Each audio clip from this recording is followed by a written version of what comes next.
Acabei de chegar da maternidade com o bebê, olhei na bolsa, cadê o manual de instruções? Como é que eu faço para dar banho? Que sabonete que eu escolho? Como que eu faço para trocar fralda? Que fralda que eu uso? Eu tenho que cuidar do umbigo? Como é que eu faço para dar banho de sol? Tenho que usar protetor solar? Calma, mamães, calma. Calma, porque a vida prática da mamãe, eu sei que é muito difícil, mas nós estamos aqui para te ajudar. Então, fica com a gente até o final desse vídeo que nós vamos contar tudo.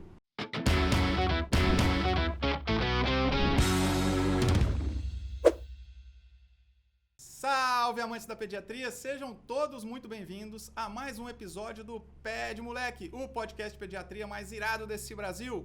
Eu sou Cristiano Moraes, sou pediatra e trago para vocês, mamães, sempre conteúdos de relevância com convidados para lá de especiais. E comigo aqui hoje, minha queridíssima amiga, olá, doutora Ana Carolina Góes, pediatra, neonatologista, que vai falar para a gente dos perrengues da vida prática das mamães. Seja muito bem-vinda! Obrigada!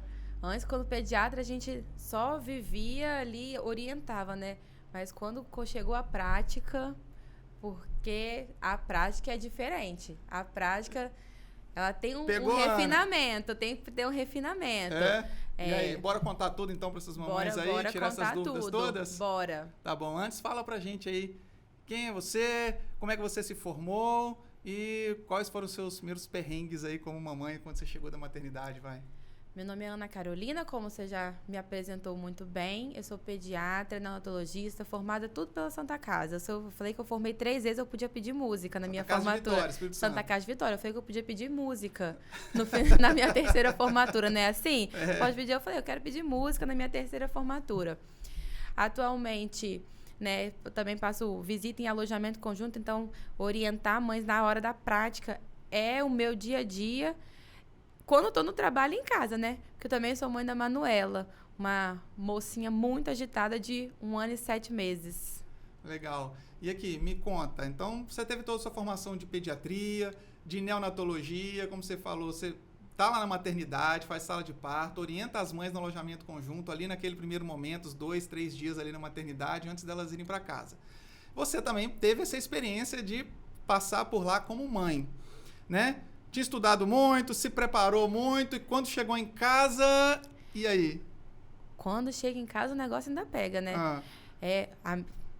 Eu senti necessidade, inclusive, de falar mais, de orientar mais na prática, porque eu me sentia assim, uma vitoriosa quando tomava banho de manhã. Tomei banho, a criança tá tomada banho, eu já tomei banho, vitoriosa. Né? O perrengue começou na maternidade, com temas que você já trouxe aqui, que são os primordiais. A amamentação. Já foi perrengue ali. E olha que orientação todo dia, consultório, começou ali. Perrengue com higiene da criança. No primeiro dia, o quê? A roupa linda que eu escolhi para tirar foto e ser mandada para a família inteira, de cocô até as costas, né? Isso daí, você começa no primeiro dia. Não leva roupa extra, não, pra você ver se o negócio não complica. Lá na pediatria não te ensinaram isso, não, né? Não me ensinaram isso, não. Levei lá a malinha que montei, uma malinha igual de plantão, pequenininha. Graças a Deus, a gente, né, morava perto, busca as coisas, dá o seu jeito. Ô, Ana, vamos lá então.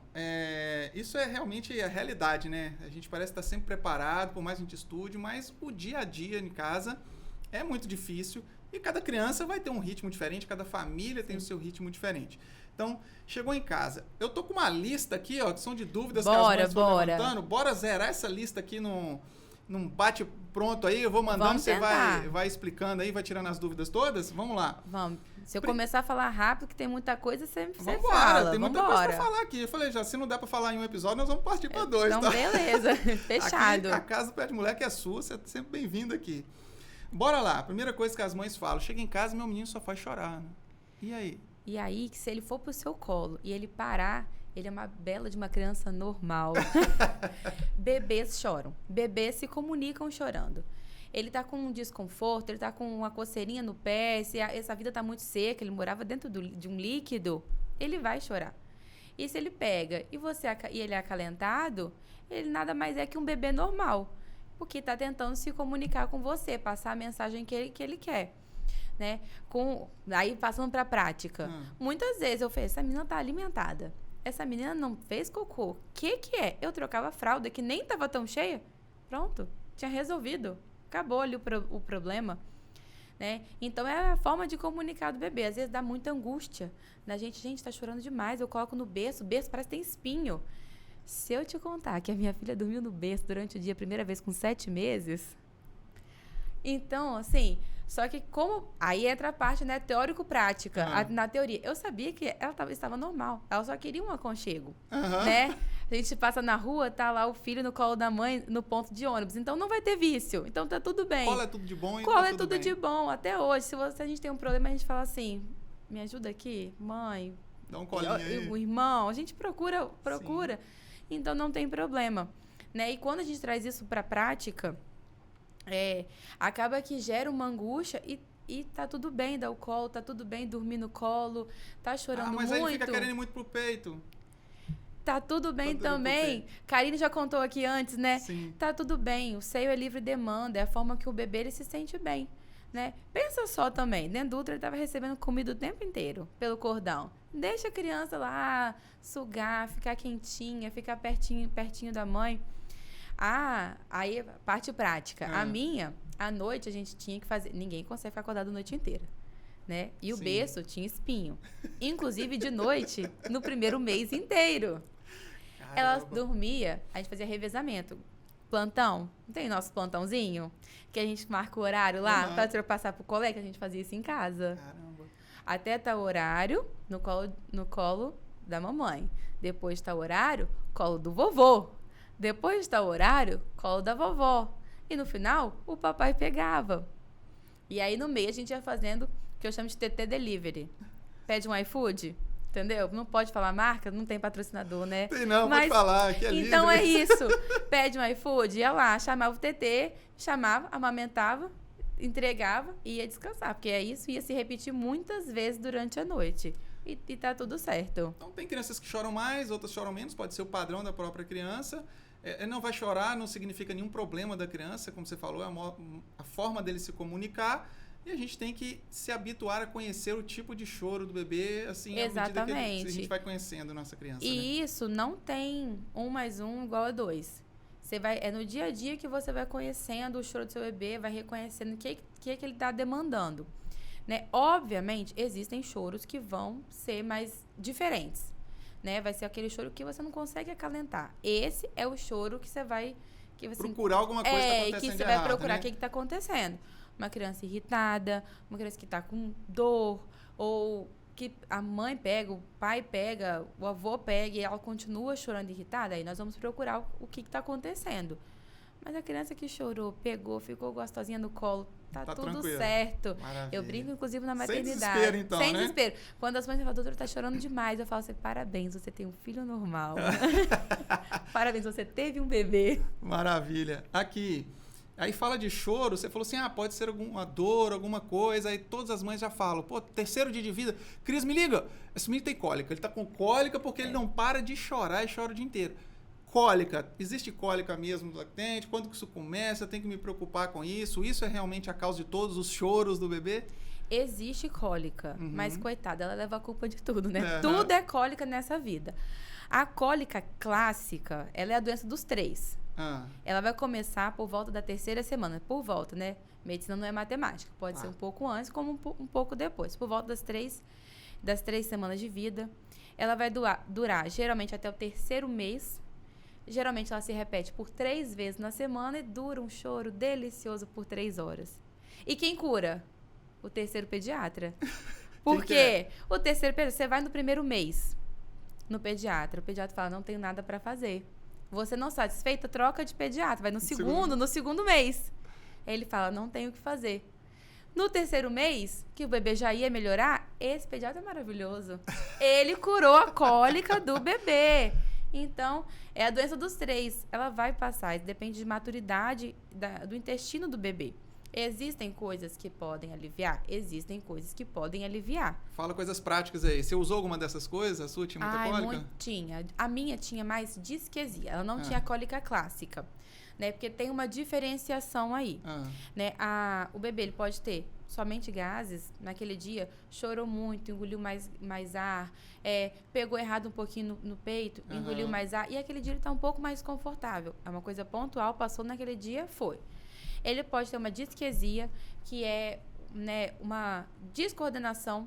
É difícil. Você tem que contrair o abdômen e relaxar lá embaixo para liberar. Então, às vezes, ele fica ali naquele negócio. Se espremendo para sair. E aí ninguém dorme perto do neném, né? Você tem disquesia, acabou. E principalmente de madrugada. A disquesia, o horário dela atacar é de madrugada. E o bebê vai ficar ali. Resmungando. Porque, gente, é complexo isso. Para um bebê que nem entendeu que ele tem o seu próprio corpo ainda, entender que ele tem que contrair a barriga e relaxar lá embaixo para poder liberar os gases e o cocôzinho dele. E a disquesia, ela tem muito uma relação que na hora que o bebê consegue eliminar, ele dá aquela relaxada, né? E aí que a gente consegue diferenciar mais da cólica, que a cólica é um choro irritado e ela tem a data, o tempo dela. Vai dar o tempo, ele vai... Sendo ali aquela dor de cólica até relaxar. Até relaxar. E cólica... esse monte de remédio aí que tem aí no mercado, que eles passam aí. Se quiser, pode falar o nome aí, tá? Como você, que não tem patrocinador, não. Funciona isso daí? Então, eles são paliativos. O que vai funcionar é tempo. Eles são... Existe, né? Por exemplo, Colides, que é o mais famoso. Polikids, Policalme. O Colides, ele tem estudo que aquela cepa daquela marca, ela diminui tempo de choro. Mas diminui tempo de choro. Não resolve. Cólica, não resolve. Não resolve. Colic Calme, uma mistureba de fitoterápicos. Tem mãe que vai te jurar, nossa, foi melhora perfeito. Demais. Tem mãe que vai falar, não adiantou, foi nada, foi igual, foi água. Então, assim, vai ter a mãe que vai querer tentar, tá desesperada, entendo, a minha tinha uma disquesia maravilhosa, mas também eu, particularmente, eu falo assim, ó, não vai ter indicação, não tem milagre. O que vai massagenzinha, colo, agora, conforto. O que fez diferença no dia a dia dela é isso aí. Massagem, colo, conforto. Também tivemos uma experiência muito boa com a acupuntura. Legal. A acupuntura também tem tido bons resultados. Pode ser com agulha, pode ser com laser. E também osteopatia. A gente não experimentou lá em casa a osteopatia, porque a acupuntura deu jeito, mas se o negócio apertasse, a gente ia para a osteopatia também. Então, no final, assim, eu vejo que o que mais acalma, acho que acalma a mãe também, né? Sim. E acaba que fica um ambiente mais tranquilo, são as vias não medicamentosas. As vias não medicamentosas acabam que eu vejo que tem um resultado melhor, mas só tempo. Só o terceiro pediatra. Então, choro sem desespero, cólica sem desespero, vai passar, tá no tempo, é normal, é fisiológico, não vai trazer nenhum prejuízo para a criança. E aí, vai trazer prejuízo só pro sono dos pais, né? Porque essa é a parte teórica, né? Sim. A parte prática, faz a acupuntura com fé, toma de medicona com fé, que vai dar certo, vai passar. Esses que você falou todos aí também, se a mãe quiser tentar, não traz nenhum prejuízo para a criança. Não traz. Tá, né? Beleza. Eita, vamos começar umas coisas aqui mais práticas aqui. Eu vi que você trouxe até ali uns apetrechos ali. Pra mostrar. Fralda, Ana, olha só. Eu sou do tempo, e coitada da minha mãe, tinha 5 filhos lá em casa, lavava tudo na mão. Eu não tô brincando, era um terreiro grande assim, ó, que era aquele só varal de fora a fora. O varal de fora em casa, sabe? Aquele varal de fora a fora de fralda de pano. Mandando o mais velho pendurar. Isso aí. Aí agora tem as fraldas, cada uma mais modernas do que a outra. E aí, você usou das duas? Tá voltando muito aí a galera da fralda de pano, ecologicamente sustentável. E aí, o que tem de diferença de uma para outra? Uma protege mais o bebê, a pele do bebê do que a outra? O que você tem de experiência disso para contar? Tivemos as duas experiências lá em casa, né? Eu trouxe aqui para mostrar, inclusive, né, toda cheia de belengue-dengue, porque é uma menina muito... Se você quiser, mostra para sua câmera ali, ó. Isso aqui, hoje em dia, o pessoal chama de fralda ecológica, né? Não é mais fralda de pano. Isso aí? É cheio de botão, porque... Mostra um detalhe para aquela câmera porque ali. é um tamanho só. Mostra por que dentro. A gente vai regulando. Por dentro é um dry fit, para deixar Posso bem... pegar? Pode. Pega por... Ele é acolchoada por dentro aqui. Tem a um partezinha. tecido, Isso. parece que absorve, né? Vamos arrancar aí de dentro. Eita, Tem sem mexer com isso não, vai lá. Tem um dry fit aqui, que é aquele tecido que deixa bem sequinho, pra deixar sequinho o bumbum do neném. E por dentro, ela tem uma parte pra absorver. É uma o toalha xixi mesmo. é como se fosse uma toalha. Essa daqui é uma toalhinha diurna. Tem a toalhinha noturna, que ela é mais grossinha, ou você pode colocar mais de uma toalhinha também. Né? Essa toalhinha, 15 minutinhos na máquina, sem a parte de centrifugar, limpa a noite rapidinho. Né? Então, é uma opção bem legal, principalmente para bebês que têm uma região da área de fralda mais sensível. Uma opção legal também é para uso na piscina, porque existem hoje fralda para piscina também, mas essas daqui elas vão virar porque eles têm alto índice de absorção, então fica gigantesca. Então uma opção para piscina também são as fraldas ecológicas de pano, vulgo de pano, né? E elas assim têm vamos dizer assim, um apelo da parte ecológica, né, no nome dela, só que acaba que você gasta também na parte da água. Entendi. Então, eu acho que a gente tem que focar mais nela no cuidado com o bumbum do bebê. É um bebê que tem um bumbum mais sequinho, quer manter uma coisa mais respirável, ela é uma ótima opção. Tá. Né? E vaza muito se eu usar essa daí? Ela segura bem? Por fora ela é impermeável, né? Plástico, né? Por fora é impermeável. Se tá bem aderida, não vaza. Tá, legal. Porque eu tive o episódio de vazamento, foi quando não tava bem certinha. Eu usei mais mesmo em piscina. Legal. Eu usei mais, assim, o uso maior foi em piscina. Mas no dia a dia? No dia a dia, até porque a gente tem que também, é que muitas vezes a maternidade fala assim, põe regras, né? Vou usar fralda de pano. Não use bicos. Não faça isso. A gente tem que ver o que se adapta no nosso dia a dia e também nas pessoas que nos auxiliam. Né? Porque não adianta, até agora uma parte filosófica, um pouco, muito mais prática. Não adianta a gente idealizar milhões de coisas se a gente vai só se frustrar com elas. E a gente tem que olhar muito para quem está auxiliando a gente. Né? Então, as pessoas que me auxiliavam não se adaptaram bem. Então, eu precisei trazer para essa realidade. Né? Então, a gente tem que ver esse lado também. Né? Depois, a gente, né, se aprofundando aí, um exemplo, fazendo um parênteses na questão da fralda, foi a questão, por exemplo, de mamadeira. As pessoas colocam muito peso nas coisas. Você pode, você não pode. Você não pode usar mamadeira, a criança... Você tem que ver o que vai se adaptar na sua realidade, quem está te ajudando ali no dia a dia. Não adianta a gente colocar 30 regras, 30 teorias e na prática, zero. Fica uma mãe frustrada, que vive triste, a maternidade é um peso, ela não consegue curtir e o filho dela está crescendo. Aquele momento lá, aquela madrugada com disquesia, quando tiver com 3 anos, você vai sentir saudade daquela madrugada. Quando a madrugada do adolescente, ele chegar de madrugada na sua casa, você vai sentir saudade da madrugada da disquesia, onde ele estava no seu colinho. Boa que era aquela. E você sabia exatamente onde ele estava. Então, as pessoas trazem muito peso e acaba que não curte nada. Então, sem peso. Vamos levar de boa, vamos levar leve, de boa, né? vamos papar, né? O que a gente tem como trazer? O que a gente consegue aplicar de mais correto naquela prática ali e levar de boas.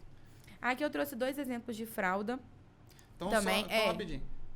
Então, nós usamos... Voltamos para a prática, para a fralda. Voltando. Então, usou aquela ali, Isso. que eu não conheço, tá? Lá em casa, nós não usamos essa, eu usei sempre a descartável. A descartável. Né? Isso. E aí, usamos desse tipo de descartável aí. E aí, você trouxe 2 modelos aí? Trouxe 2 modelos. A tradicional, né, que é a abinha, que cola para frente. Nossa experiência, com a minha filha vazava muito. Mesmo a Super Blaster Supreme Care, maravilhosa, cara pra caramba, vazava. Então, nós nos adaptamos na calça fralda. Essa é a calça shortinho, calça fralda, que ela se adapta um pouquinho melhor no bebê. Principalmente a minha, que era magrinha. Isso aqui, ó, ajudou bastante. E aí, a gente acabou se adaptando melhor, tendo menos vazamento com essa fralda. Essa que a gente tá usando lá. Você veste... E na hora de tirar, você rasga as laterais. Isso. Você rasga a lateral, tirou, você enrolou. Isso aqui vem uma linguetinha. Você colocou a linguetinha daqui, ó, lixo. Super prática. Marcas. Todo mundo fala, esta marca, aquela marca. Eu vejo muito assim. É um pouco individual da criança. Tem crianças que fazem uma reação à fralda pelo material da fralda, que fica com a região da fralda ali toda vermelha, empolada, doendo. Aí você troca por uma até mais barata do mercado e a criança fica bem. Né? Então, assim, não adianta a gente querer falar que qual marca que é superior à outra ou que é melhor que a outra. E fica da opção da pessoa também, ou talvez até mesclar, né? Porque, assim, eu sou do tempo ainda que não existia essa bonita aí, essa de pano, não. Era aquela fralda que tinha que dobrar lavar, e usar assim, o alfinete. Esse tecidinho aqui, esse né? aí, que tinha que dobrar e eu colocar o alfinete, filho, né? A questão de marca, eu comprei várias, né? Várias, porque eu queria conhecer e testar. Porque as pessoas falam bem de uma, mal de outra, e eu queria ver. Uhum. Eu testei várias com a Manu. Eu tive algumas preferências, mas, como eu falei, a Supreme Care base, super cara, vazava comigo à noite, né? Mas uma dica que eu tenho com marcas você ganhou, a mãe ganhou lá no seu chazinho várias marcas, várias do tamanho P. Você vai abrir e comparar o tamanho, porque marcas diferentes têm tamanhos diferentes. Então, eu tive uma colega que ela abriu... vou falar o nome. Ela ganhou fraldas Huggies e fraldas Pampers, que são as mais famosas. Aí, Isso. Lá em casa adaptamos o quê? Mama e pouco. Não teve nenhuma das mais famosas. Uhum. Mas testei Turma da Mônica, testei Baby Sec, testei... Eu via de diferente, eu comprava para poder testar. Ela abriu primeiro a Pampers. E o bebê dela acabou as Pampers, as P's da Pampers, ela passou para P da Huggies. A P da Huggies é menor do que a P da Pampers. Uhum. Ela perdeu muita fralda, porque o bebê foi crescendo e começava a vazar muito. E aí ela doou um tantão de fralda. Então, uma dica entre as marcas que eu dou abra os tamanhos iguais e olhe o tamanho. Começa usando a menor, que seu bebezinho é menor. Talvez uma dica legal seja, não compre todas da mesma marca de uma vez. Compre um pacote separado de cada e teste para ver qual que vai se adaptar melhor, né? Isso, mas nesse caso eu tô falando assim, ganhou. Que às vezes faz muito chá de fralda, aí ganha aquela quantidade grande, do mesmo tamanho e às vezes de marcas diferentes. Sim. Então abre e vê o tamanho. Depois, a gente fazia isso. Comprava um pacotinho, usava, via, tá tudo certo, né? Mas falando assim, na prática, teórico-prático. Então, na prática, o que fez mais diferença mesmo é o bendito lenço versus algodão. Isso é legal. Você estava no próximo item aqui. Fala aí. Foi o lenço versus algodão, né? O cuidado, hoje em dia a gente tenta manter o cuidado com o bumbum do neném com a menor quantidade de produtos possível, né? É uma área que fica quente e úmida. É uma área que tem uma alta absorção dos produtos que a gente coloca ali, né? Tanto que hoje em dia as pessoas falam de disruptores endócrinos, né? Da absorção, do que ter, né? Cuidado de não usar nada que tenha metal mais pesado. Tem gente hoje em dia que nem o zinco usa, né? Que é a pomada famosa do óxido de zinco. Mas a gente teve mais esse cuidado na higiene. Então vai lá, o menino fez xixi, fez cocô, tá na hora de trocar a fralda. Beleza, aí você tem a opção de usar o algodão umedecido, né? Isso. E o lenço umedecido, aquele que vem pronto, né? As pessoas falam, mas ele é 99% de água. Aí a pergunta que eu te faço, coloca um bolo de pano, de tecido, molhado na água dentro de uma coisa fechada. O que vai acontecer? Vai encher de bolor. Então, aquilo não é só água. Aquilo tem produto químico. Isso é certo.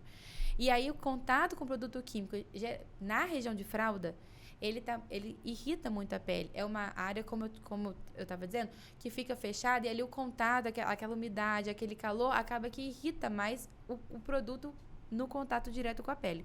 Então, é muito melhor, principalmente para o recém-nascido, a água com o algodão. Né? E é muito mais prático também, né? Para você limpar na rua, você saiu com o algodão, você tem uma pia, você pega a água, ai meu Deus, acabou o lenço. algodão e água resolve muito mais fácil. Versus lenço, o lenço tende a irritar mais a pele do bebê que o algodão. Lá em casa, o que a gente usa? Eu compro aquele pacote, aquele rolo grande de algodão. De algodão, né? Vou tirando os pedaços, tem um borrifador de água perto, que eu borrifo no algodão. Às vezes, quando a situação, minha filha, tá tensa, difícil, que eu não vou dar banho, eu borrifo a água ali no bumbum dele, ele morre de rir, tiro o excesso e beleza. E a gente sai, às vezes, com algodão. O lenço umedecido tá mais para essas emergências de saídas, principalmente o que você falou, quando tem outras pessoas nos auxiliando, porque às vezes para ela é mais prático usar aquilo dali. É bem mais prático. E ela está acostumada, né? Sim. Ele ficou famoso e as pessoas até acho que nem lembram como é que elas faziam antes. Você tá lá como item indispensável na mala da maternidade. Não precisa levar, tá, gente? É algodão, não precisa levar, não. Até porque a maioria das maternidades hoje até, aqui da Grande Vitória, pelo menos da onde a gente tá falando, elas dão o algodão, né? Beleza. E aí, tá na hora de passar, então, a pomada no bumbum do bebê que você puxou aí. Vamos lá. Antes se usava talco ou até maisena, né? A famosa aí do amido de milho. Por que não pode usar pó mais, Ana? Por que não é recomendado mais? Então, principalmente pelo risco de sufocamento. O pó é muito fininho. Primeiro que o talco, principalmente o talco, ele é uma partícula muito fina. Você pode pegar um talco, coloca ele aqui. Se eu bater aqui, ele faz aquela nuvem, Ele faz aquela nuvem. Aquilo dali, o bebê, ele pode respirar, ele pode ter risco de sufocamento até pelo pó. Na hora que tomba, aquilo dali, um frasco de talco que tomba, aquilo dali... Entendi. Então não é mais recomendado a gente ficar usando o talco nem pó. Então, o que a gente vai usar, então?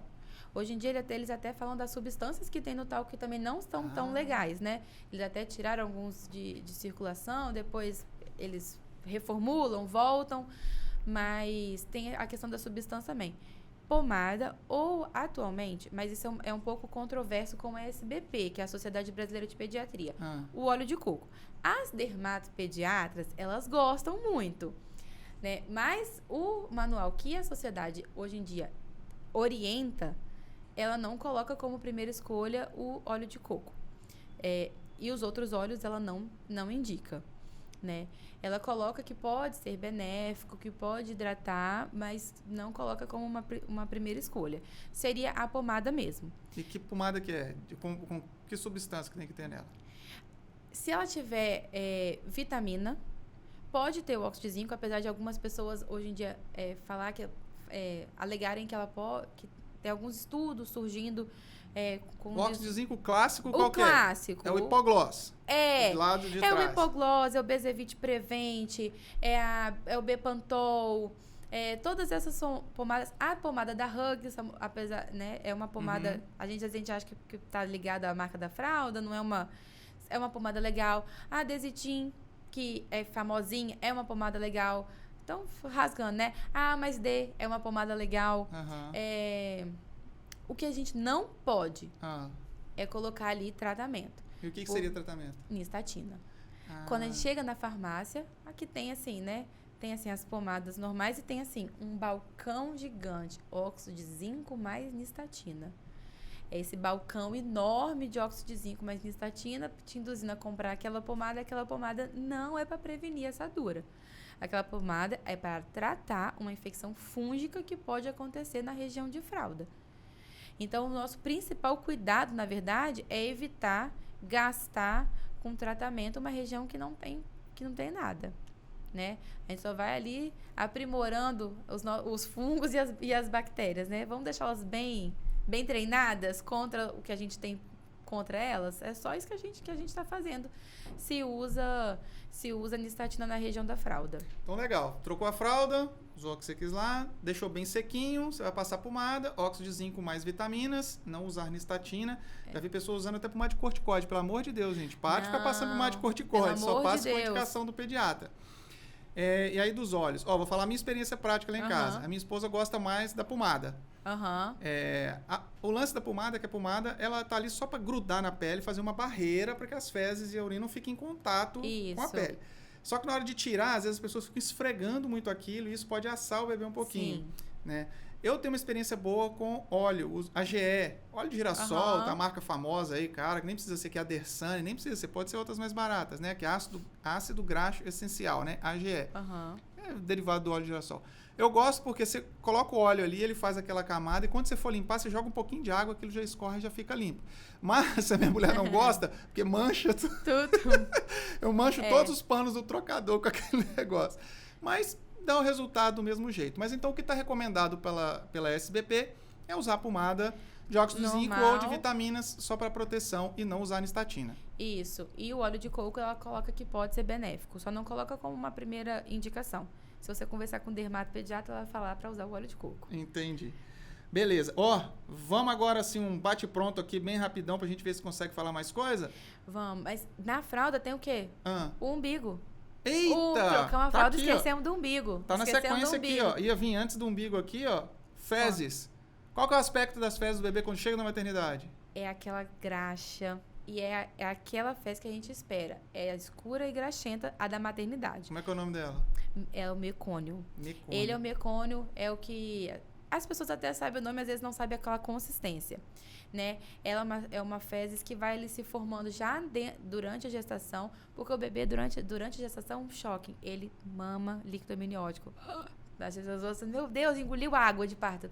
Ele já está engolindo há um tempão dentro da barriga. E ali, nisso que ele vai, né, deglutindo aquilo ali, ele forma essas fezes. Tá. Depois que ele vai mamando o leite materno, as fezes vão ficando, o que o pessoal fala, né, o cocô de leite, que é aquela mais amarelada. Mulher gosta de sobrenome na cor, né? Aquelas fezes amarelo ocre. Entendeu? A mulher... Eu conheço como canjiquinha, né? Que ela, assim, vem uns pedacinhos, começa a ficar amarelada, então é a fezes de transição, né? Isso depois do mecônio. Isso. Tá bom, então isso é a fezes normal, né? A mãe fala assim, meu menino ficou 2, 3 dias sem fazer cocô, depois fez 5, 6 vezes num dia só. Tá certo isso, Ana? Tá tudo certo. O bebê que tá ganhando peso, que tá mamando bem, ele pode ficar até mesmo 1 semana, até 10 dias, assim, dá pra dar uma segurada. Mas eu fico mais confortável como pediatra e como mãe com 1 semana, né? Assim como ele pode fazer todas as vezes que ele mamou. Porque o bebê que mama peito, principalmente, ele tem um reflexo, chama reflexo gastrocólico, um pouco exacerbado, um pouco aumentado. Então, ele pode mamou, fez. Mamou, saiu. E esses 2 comportamentos são normais, não tem problema nenhum. Né? Tem gente que fala assim, tá com diarreia. Por quê? Aquelas fezes mais líquidas, com gruminhos. E 8 vezes por dia. Tá dentro do padrão? Tá dentro do padrão. Apesar de ser flamenguista, eu falo que só não pode o Flamengo. Não pode fezes pretas, brancas e vermelhas. Ah, então passou daquela fase do mecônio lá, a fezes tem que estar amarelada com gruminhos. Então não pode ir muito preta, escura. Isso. Vermelha ou branca, bem esbranquiçada. Tá bom. Verdes, marronzar, mais para marrom, sem ser escura. Amarela. Acho legal, na própria caderneta da criança tem lá uma paleta de cores para a mãe comparar as fezes, né? Exatamente. Então, começou a fazer cocô, você vai lá na sua caderneta lá, pega e tem uma paleta de cores das fezes, que são consideradas normais e aquelas que podem trazer algum alerta que você vai ter que consultar seu pediatra, não é isso? Isso aí. E no xixi? Xixi um monte, clarinho, amarelado. Aí as queixas de consultório. Vamos lá. Pelo amor de Deus, trouxe aqui meu bebê porque... tá vermelho na fralda. Acho que meu bebê tá eliminando sangue na urina. Geralmente é o quê? Esse vermelhinho que fica manchando um pouquinho a fralda ali. Geralmente é cristal de urato, assim. O que é isso? Grande maioria. É um componente da urina do bebê que é um pouco mais concentrada, que quando ele faz na fralda fica um laranja bem forte, quase vermelho. Que faz cor de telha, né? Já internei criança na UTI, que pediram vaga, porque a criança estava com xixi. Quando chegou, sangue no xixi. A gente abriu a fralda, fechou o cristal de urato, curou. Fecha e vai embora pra casa. Vai embora pra casa. Então fiquem tranquilas, tá certo? E meninas, podem ter pequenos sangramentos e um pouquinho de corrimento esbranquiçado? Isso é normal também? O corrimento é quase todas as meninas vão ter. O sangramento é mais raro, mas a gente brinca, é a primeira menstruaçãozinha da menina. O que acontece? A mãe, ela tá com altos índices hormonais na gravidez. Até para manter a gravidez ali, ela tá com índices altos de hormônio. E o bebê tava ligado pela placenta da mãe. Então, o bebê também recebe esses índices maiores de hormônio. A menina, ela tem o seu órgão reprodutor. E aí, o efeito do hormônio faz o quê? Gerar esse muco, esse corrimento, que é normal do ciclo menstrual da mulher. Então, é como se fosse um corrimento desse período. E, às vezes, acontece o sangramento que é igual à menstruação. como que é o ciclo da mulher? Vai ter a privação de hormonal e o endométrio, né, vai sair ali. Com a menina, a mesma coisa. Cortei o cordão. Às vezes, baixou muito rápido esse hormônio, ela pode ter um sangramentozinho ali do endométrio dela descamando. É como se ele tivesse, né, ele se preparou com o hormônio materno e ele descamou quando cortou ali o cordão. Até um mês de vida já parou tudo. Então, beleza, então pequenos sangramentos vaginais e aquela secreçãozinha que a gente chama de fluxo vaginal é fisiológico, é normal, não é nenhum problema, nenhuma infecção, beleza? Correto. Chegamos então onde você queria, No umbigo, já vou no logo umbigo. falando, ó, Ana, tem uma receita que é boa demais, muito boa. Você pega uma moeda, você põe Essa borra é de boa. café e você coloca no umbigo, passa uma faixa bem apertada e aperta pro umbigo e fica bonito, né? Assim que cura? É exatamente assim. Aí você pega também o mal dos 7 dias. É assim que também pega o mal dos 7 dias de antigamente. Se tiver gente mais velha ouvindo, vai conhecer o mal dos 7 dias. Que é, né, o quê? O mal dos 7 dias, que estavam assim, que não podia sair com a criança por 7 dias. Pra ela ficando não no escuro, pegar. Tinha que ficar no quieta, escuro sem pra ela luz, não pegar sem- o mal dos 7 dias. Metia um monte de coisa no umbigo. O mal de 7 dias geralmente era teto neonatal, Nossa que Senhora. pegava pelo umbigo. Então, as pessoas deixavam a criança dentro de casa, achando que ela não ia se contaminar, enchia o umbigo de coisa e a criança ficava doente do mesmo jeito. Tá, então como é que cuida do umbigo? Chegou em casa, aquela gelatininha que as mães morrem de medo, que acham que dói. Primeira coisa, não tenha medo de manipular. Aham. Não ter medo de manipular, porque é no acúmulo da sujeira que mora o problema, né? Ali, né, a gente pode começar um quadro infeccioso quando se acumula sujeira ali, sujeira, prato feito, né, para acumular bactéria e começar o que a gente chama de onfalite, que é a infecção na região do umbigo. Graças a Deus, hoje em dia a gente vê bem menos, né, com os hábitos que, graças a Deus, a população adquiriu, aprendeu a manejar um pouco melhor. Mas hoje em dia, por exemplo, para a população do Brasil, que é uma população com baixa mortalidade, água e sabão, secar e deixar limpo e seco, suficiente. A gente não precisa passar nem colocar nada ali. Chocante, hein? O álcool não precisa. Essa parte todo mundo, meu usar Deus. o álcool, ou usar água com sabão, ou usar soro, dá na mesma, vai mesma. secar do mesmo Vai jeito, vai secar. ficar limpo do mesmo jeito. Contando que limpe bem, tá tudo certo, né? E lembrar que o umbigo, às vezes a gente fica ansioso, meu Deus, eu vi no podcast, sabe, daquele Cristiano, que não era pra usar álcool, e agora o umbigo já tem 2 semanas e não cai. Até 21 dias é normal, não tem problema nenhum. O umbigo pode levar até 21 dias. Mãe, na prática agora, né? Óbvio que a da minha filha caiu com o quê? Com 19 dias. Até um mês a gente No limite. não investiga nada. Já passando isso. disso, o pediatra vai ver se tá acontecendo algum problema. O normal é até 3 semanas, mas também não indica investigação de nada. Você vai comunicar ao pediatra para ver se às vezes tem algum hábito ali que esteja atrapalhando, né? Por exemplo, deixar úmido, deixar para dentro da fralda. Não deixar abafado, então. Não né? deixar Colocar pra abafado. fora. O importante é ele estar seco, contato com ar é bom, deixar ele limpo e seco.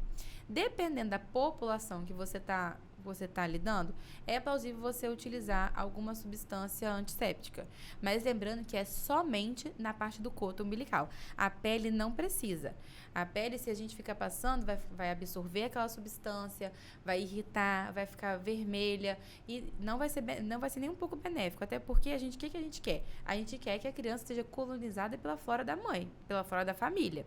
Eu não quero manter uma criança asséptica, limpa. Isso é prejudicial para ela, né? A gente já sabe hoje em dia que essa flora que a criança cultiva ali junto da família vai ajudar ela a se prevenir até de infecções de pele. Então, eu não quero deixar a criança completamente limpa e sem nada. Eu quero prevenir ela da infecção. Então, dependendo da população, é plausível que você utilize. O álcool, no caso, ou clorexidine também. Então, sempre na parte úmida. Depois que cai, ainda fica um pouquinho úmido bem no centro, você Isso. continua fazendo a higiene Até ali, pode usar um limpar cotonete ou completamente. algodão para auxiliar. Perfeito. Aí você falou de onfalocele, que é a infecção no umbigo. Quando que a mãe tem que se preocupar? Que aspecto vai ficar isso daí para ela pensar, opa, acho que vou ter que levar no pediatra para ver se tem uma infecção aqui? Geralmente o umbigo fica mais friável e fica com bem vermelho. Então a pele ao redor ali no umbigo tá muito Friável vermelha, espedaçando aquela parte da gelatina isso. ali. E bem vermelha, pode Quente. quente, pode ter uma distensãozinha do abdômen, Criança uma irritada. criança mais irritada, uma dor, às vezes um quadro. Porque com criança, muito inespecífico, né? Sim, Então, às vezes, um quadro começou a regurgitar mais, um quadro de vômito. E aí já contacta o pediatra. Tá. Agora tiver um pouquinho vermelho ali, pode ser até do contato, por exemplo, se ela usou álcool, passou álcool na pele, pode ser um pouquinho do contato ali, nada de se preocupar. Geralmente, só uma hiperemia sem nada mais associado, provavelmente escorreu, se estava usando álcool, escorreu álcool. Tá. Beleza, então, vamos lá. Muita coisa pra gente falar aqui. Bora. Vamos lá. Nossa, banho de sol. Ih, Tânia, tem uns dados novos aí. Antigamente era assim, ó. Negócio seguinte. Você tem que pegar o menino no primeiro sol da manhã, ficar 15 minutos, expor o menino só de fralda, que é pra melhorar o amarelidão que é icterícia. Só que não. Aí agora não tem mais isso. Depois, você vai ter que colocar o menino pra expor o menino ao sol, porque agora precisa produzir a vitamina D. Mas aí falaram que agora também não, porque isso... Só que não Só também. que não também. E aí, falaram agora que não tem que dar banho de sol no menino, que não pode dar banho de sol. Conta pra gente aí o que Realmente, é a prática hoje em dia. Não tem mais indicação. Já foi provado que os raios UV eles são cumulativos. Então, essa exposição solar que a gente faz não traz benefício assim, e traz malefício. Né? Porque esse fator cumulativo lá na frente vai aumentar o risco de câncer de pele. Né? A gente, num país tropical, o raio UV tá lá no talo, acabando com a gente. A gente branca ela assim, você... Não dá. Né? Terror é não vai tratar a icterícia. Tá, beleza. Ah, mas tem ali né? Tem a luz ali. Beleza, tem o bom e o ruim. Né? Quando a gente trata no hospital com uma fototerapia, ali tem um comprimento de onda só do comprimento que vai tratar, azul, que é a luzinha azul. Só que vai tratar a icterícia. Não tem a parte que vai dar prejuízo para o bebê. Então, se eu quero tratar, se eu preciso tratar, no hospital. Se eu quero, né? Mas você tá um pouquinho ictério, um pouquinho amarelo, quase todas as crianças ficam, né? Rosto, um pouquinho no tal, nada. Você vai fazer uma coisa assim que o bebê quase não faz. Dá de mamar e ele fazer cocô. Maravilha. É o que realmente vai funcionar. Né? Tá. E para sintetizar a vitamina D, a indicação hoje é suplementar a vitamina D. Todos os bebês, Todos os bebês suplementar a vitamina D. Geralmente a gente fala a partir da primeira semana de vida. Suplementar, né? Começa com 400 unidades, geralmente... 2 gotinhas lá, duas né, gotinhas. da vitamina D. As apresentações mais comuns são 2 gotinhas. Tem a apresentação de 1 gota, que são 400. Mas, até na prática, eu não gosto de indicar. Né? Porque só quem é mãe tentou pingar aquele trem, tenta fazer pingar 1 gota naquele negócio. Eu desafio quem conseguir fazer pingar 1 gota só. Então, né? Por isso que eu falo, nunca pingue direto na boca. Você faz assim, pingar uma, faz tuc, pinga 3, assim, né? Então, vai na colher, faz um reflexo lá no menino. Isso aí. Na hora, você quase infarta junto. Então, não preciso expor ao sol nem para tratar a icterícia, nem para vitamina D. A própria síntese da vitamina D é da exposição habitual, que não precisa ser provocada, né? Isso, mais a reposição da vitamina D. Aí as mães falam assim, nossa, mas então eu preciso dar um passeio com o menino, empacoto o menino inteiro. Qual que é a recomendação aí? Tá calor para você, tá calor para a criança. Ah, beleza. A criança sente calor igual a gente. A única diferença é que ela perde calor um pouco mais rápido, porque a pele dela não tá tão queratinizada quanto a nossa. Mas a gente não precisa encher. Se tá calor pra gente, tá calor pra ela. Então, roupa leve. Porque também não é pra assim, não posso dar banho de sol, então eu vou ficar enfurnado, não vou nem... Isso é né, não é benéfico pra mãe. A mãe precisa ver um pouquinho da vida, né? Depois de noites e noites, a mãe... Uma exposição controlada do sol da criança, sem ficar diretamente no Exatamente. sol, passeio ao ar livre com a criança, tá liberado. Super benéfico para a mãe e para o bebê. Ótimo. Né? Até porque a simbiose ali entre os dois é muito grande. Sim. Então, a mãe tem que estar bem para estar cuidando daquele bebê. Então, se a mãe está ali fechada, não vê uma luz do dia, vai prejudicar ela e prejudicar o bebê.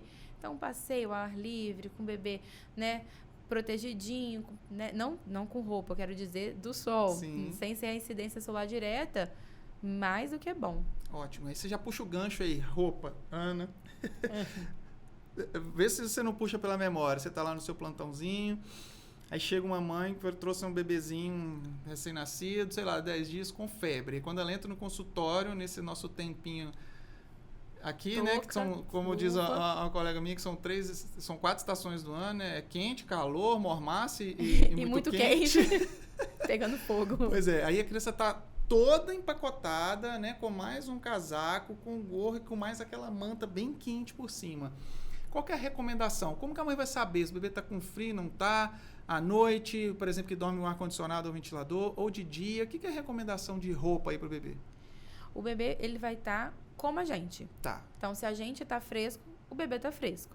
Né? Numa temperatura que às vezes a gente coloca um ar-condicionado, 23, 24 graus, que não é contraindicado usar, pode usar ar-condicionado contando que ele esteja limpo, assim como pode usar ventilador contando que ele esteja limpo, né? Um ambiente fresco, o bebê pode ficar ou pode até colocar uma roupinha de manga, mas uma roupa leve, uma camadinha de roupinha leve, sem luva, deixa o bebê explorar o ambiente, não tem necessidade de touca, né? A gente tá no Brasil, não tem necessidade de touca, né?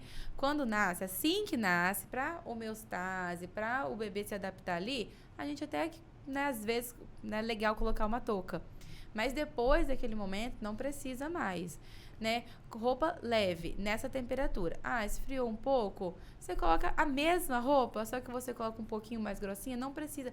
Principalmente até para segurança do bebê. Se eu for colocar ele para dormir, o ideal é não usar nenhuma manta, né? Não colocar nada que possa soltar e desprender e ir pro rostinho do bebê. Tá numa região mais fria, a gente até indica, né?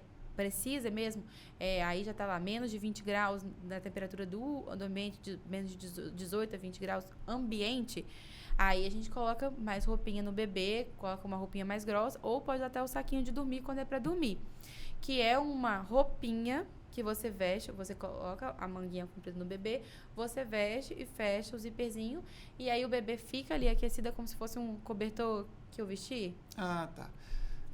Então você tá pegando o gancho aí pra falar um negócio importante. Então, na hora de dormir, então, de dia roupas leves, de acordo com a temperatura. Se tiver um ambiente mais quente, roupinha... Pode ser manguinha. Bodyzinho, manga curta, shortinho, à noite a minha pode na colocar... prática nasceu verãozão, fevereiro, né? Eu também.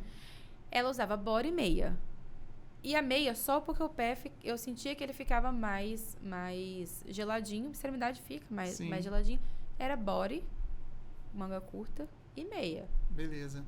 Fase de recém-nascido. Tá calor pra gente, tá calor pra à noite vai dormir também. E fala, esfriou à noite, o bebê tá com frio. Posso colocar coberta?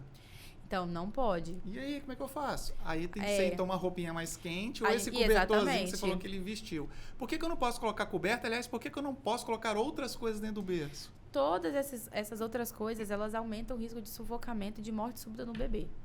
Né? Ele altera. O bebê, ele não tem esse raciocínio. Nossa, meu rostinho está na minha cobertinha.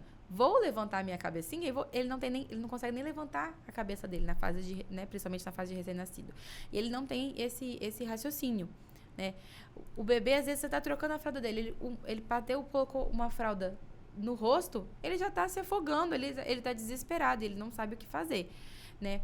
E outras coisas, almofadas, travesseiros, ele pode interferir muito na postura do bebê, porque a morte súbita é uma coisa que a gente não consegue ainda explicar muito bem, mas algumas pessoas falam que é muito da postura que o bebê se encontra, né?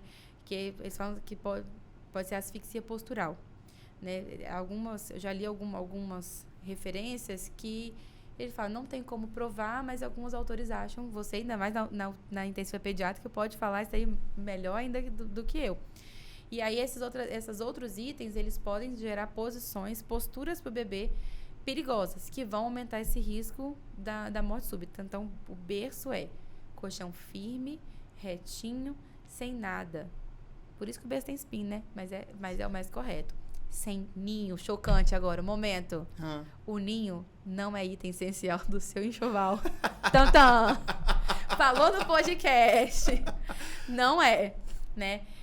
O ninho, ele pode ser usado se você estiver sob supervisão, exatamente por esses riscos, né? Eu não posso colocar nada perto do rosto do bebê, nada que o bebê possa colocar o rostinho ali e ter esse risco de sufocar ou adquirir uma postura que vai ser, né, de risco para esse bebê.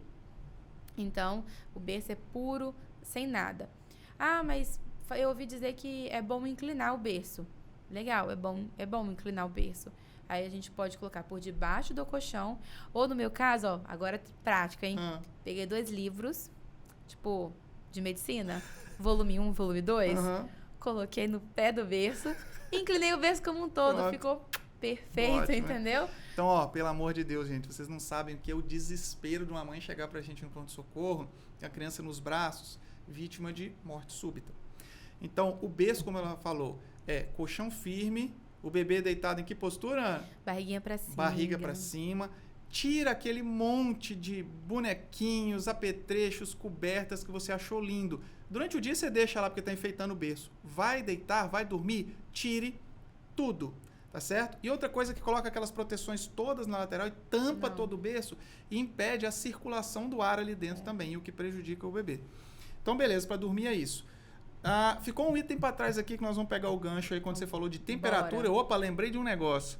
Conta. Banho. Ana, o pessoal fala assim, sim, eu tenho que ter um termômetro para saber a temperatura da água. Que temperatura que eu uso a água do banho? Como é que eu dou o banho? Fala um pouquinho do banho pra gente aí, vai.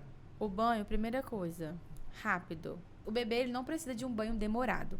Né? A temperatura da água ideal que ela esteja entre 37, 37,5, né? Como é que você testa isso?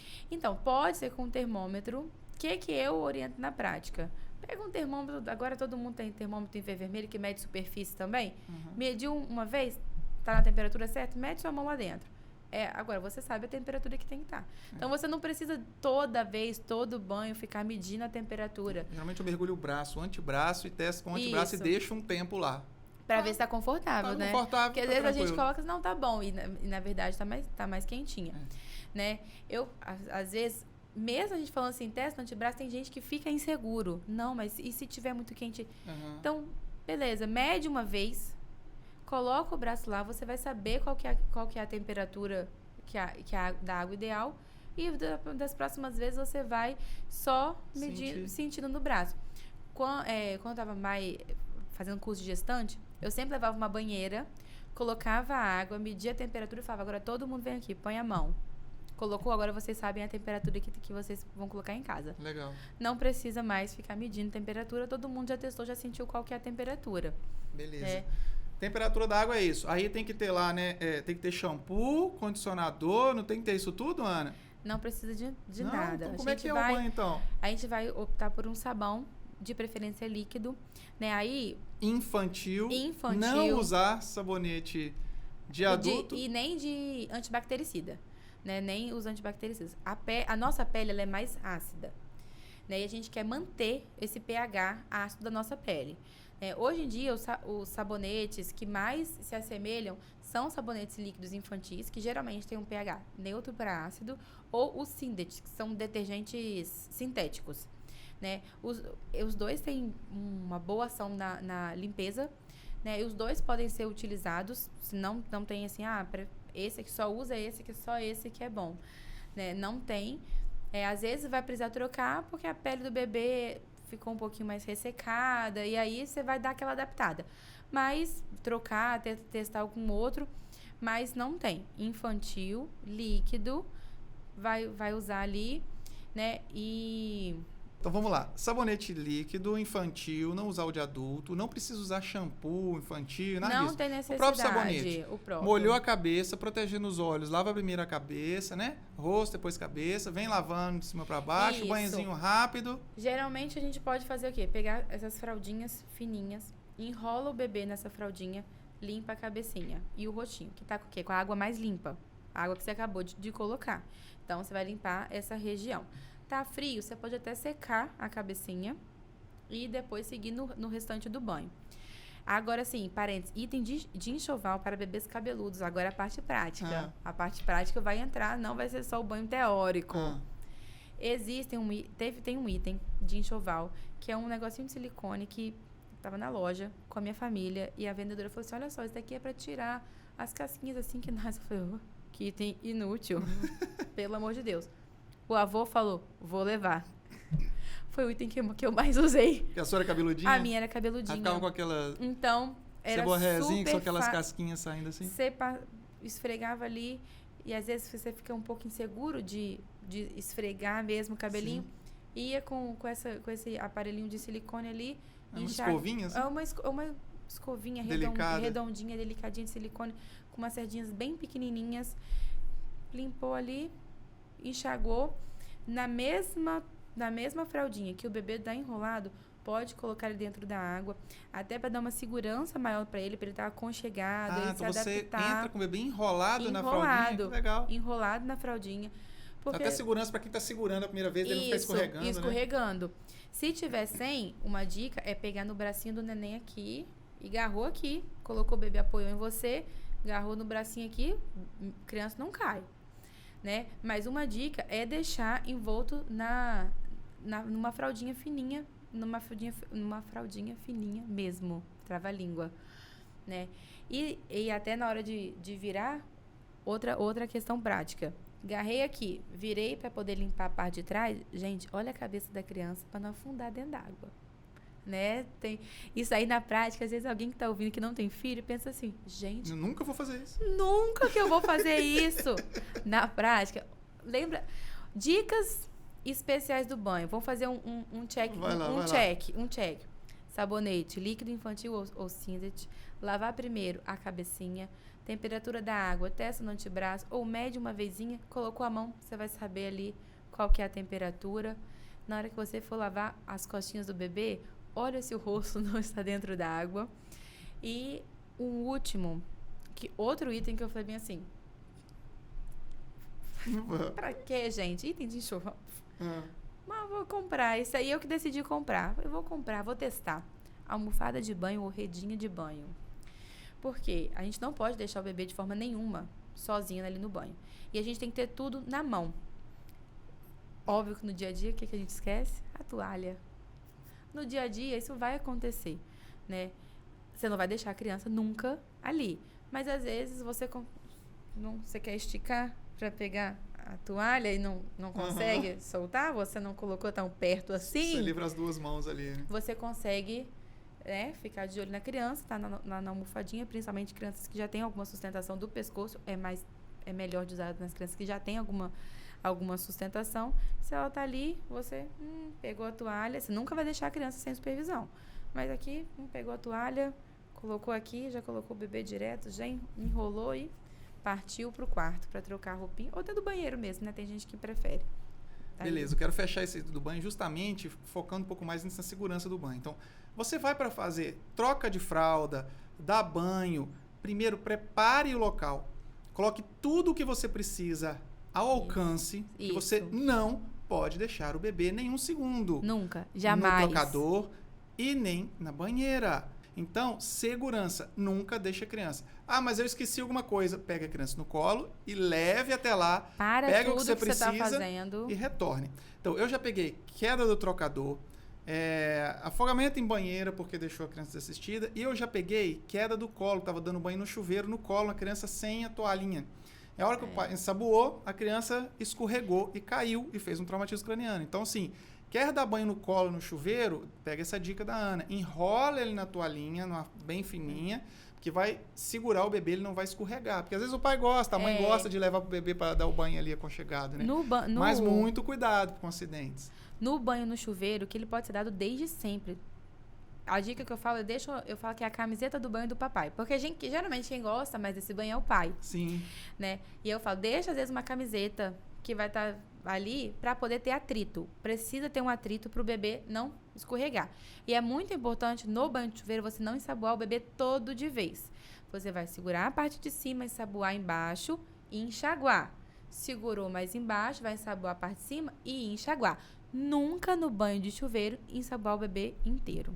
Isso é uma coisa importante do banho de chuveiro. Sim, legal. Ana do céu, se a gente ficasse aqui mais uns 2 dias, a gente ia ficar... Como é que dá o tempo? Corre, próximo. Então, ó, a produção já tá lá. Você já acabou o tempo 2 vezes aí, mas, gente, é porque a gente não para de falar. Um pra terminar. Tá, vamos lá. Um pra terminar. Deixa eu... Um bom aí, que você tava assim. Esse não podia faltar. Ai, meu Deus do céu. Vamos lá. Você tem animais domésticos, Ana? Tenho. E aí? Fala pra gente, então. Convive do bebê que acabou de chegar da maternidade com o animal doméstico. Mantém o bebê. Os dois, né? Mantém o bebê limpo. Isso também. O animal limpo, tomado banho, um animal de casa, vacinado, não tem impedimento nenhum de ter contato com o bebê. Aquelas histórias que o animal vai dar mais alergia, caiu por terra. Caiu por terra. O animal ali, ele vai até, inclusive, ajudar no desenvolvimento do bebê.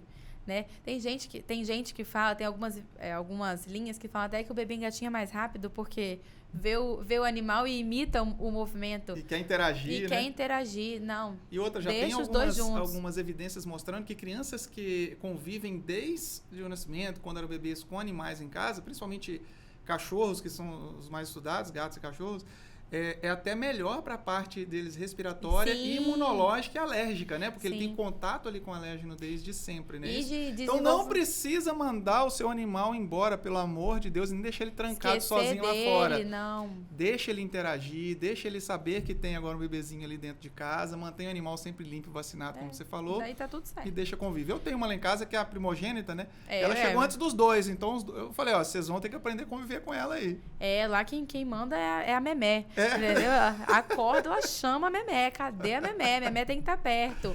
Inclusive, lá em casa, eu abandonei o uso da almofada de amamentação, porque o quê? Memé queria ficar deitado perto. E aí não cabia, a Memé ficava... É Meg, mas a Manu chama ela de Memé, né? Então virou Memé. Ela ficava empurrando a almofada de amamentação para ela ficar pertinho da gente. Então, aboli a almofada de amamentação e ela... acolhi a Memé junto com a gente. Maravilha. Ana, olha, é muita coisa. Mas acho que a gente entregou bastante conteúdo para as mães. A gente esclareceu muitas coisas da prática. Aliando o que você tem de muito, que é estudo e aperfeiçoamento profissional nessa área, mas também trazendo a sua experiência como mãe, os perrengues que você passou. Tem muitas mães que estão nos assistindo, que às vezes são mães de primeira viagem, ou já deram intervalo, né? Igual o meu intervalo de 6 anos, é igual o primeiro de novo, tá? Você fica um pouco mais desencanado, mas as dúvidas são recorrentes, elas vêm de novo. Então, agradeço muito sua participação, por ter aceito o meu convite. Vamos marcar outras vezes aí, que a minha lista tá aqui, ó. Que não acaba aqui, ó. Terminar a lista. E aí eu queria que você deixasse, então, uma mensagem final sua para as mamães e, por favor, deixe seu contato profissional para a gente. Quem quiser te achar aqui no Espírito Santo, ou se você fizer atendimento online também, deixa tudo para a gente aí, vai. Antes de ser mãe, né, eu tinha a teoria da pediatria. E a gente orientava, mas a gente não sabia como que era viver aquilo ali. Agora, como mãe, eu falo que eu sou pediatra mãe teórico-prática. Porque a gente trouxe para a prática. E nisso a gente pôde, tendo essa experiência, eu vi o quanto, às vezes, a gente coloca peso na maternidade. Tentar executar toda a teoria, ninguém vai conseguir. E você vai fazer o quê? Você só se sentir pior no desenvolvimento da sua maternidade. Né? A série Piores Mães do Mundo, tem gente que leva com comédia. Mas tem gente que aquilo ali gera muita frustração e gera um peso muito grande, né? Gera culpas e vai gerar ansiedade e vai acabar até atrapalhando o relacionamento daquela mãe com aquela criança, atrapalhando o relacionamento da família. Então, vamos levar a prática com mais leveza, não precisa ser tudo à risca. Tudo que eu tentei levar à risca só me trouxe peso. Então, agora, assim, mãe real na prática, a dica que fica é não se cobre. Vai tentar fazer o máximo correto possível, vai estar em contato com o pediatra para estar dando essas orientações, para estar conversando e segue com leveza, que o que mais vai dar certo é um ambiente agradável, um ambiente que a criança consiga se expressar, se desenvolver, crescer bem, crescer saudável. Se você deu 1 ou 2 banhos, no final não vai fazer muita diferença. Se você deu 1 banho no dia, se você pulou um dia sem dar banho, meu Deus, não vai fazer diferença. Se o umbigo caiu com 5 dias ou caiu com 19, como a minha, não vai fazer diferença. Né? O que vai fazer a diferença é aquele ambiente agradável que vocês vão criar os vínculos. Então, vamos levar com mais tranquilidade, com mais leveza, que no final vai estar tudo certo. Maravilha de mensagem que você deixou pra gente. Por favor, se eu quiser te encontrar... Meu Instagram, @anacarolina.neoped, Neo de neonatal, que são os meus bebezinhos queridos, então Neoped. Né? Lá a gente consegue começar um contato e aí a gente continua conversando no telefone, atendo atualmente domiciliar e online. Que legal. Né? E aí a gente pode ter um contato legal. Maravilha, Ana, muito obrigado. A gente vai marcar outras vezes de vir aqui. Combinado. Tá? E nós vamos levar esse aqui para um projeto que eu sei que está aí engavetado, que já você vai tirar. Vamos tirar. Quer trazer isso aqui muito mais esmiuçado e muito, muito mais conteúdo, não é isso? Esmiuçado, cada assunto Uma forma ao aí máximo. de um curso, de uma interação com as mamães, para poder ajudar elas também de outra forma, não só na assistência direta. Vai ser né? uma mãe na prática. Maravilha. E eu me coloco dentro desse projeto e você vem aqui lançar ele aqui com a gente, pode ser? Fechado. Fechou, então. E é isso aí, galera. A gente chegou ao final de mais um episódio aqui do Pé de Moleque, o podcast mais sensacional desse Brasil. Muito obrigado pela sua presença. Se você ainda não se inscreveu no canal, agora é a hora. E se esse conteúdo foi importante para você, por favor, compartilhe com outras mamães. E a gente se vê no próximo episódio. Tchau!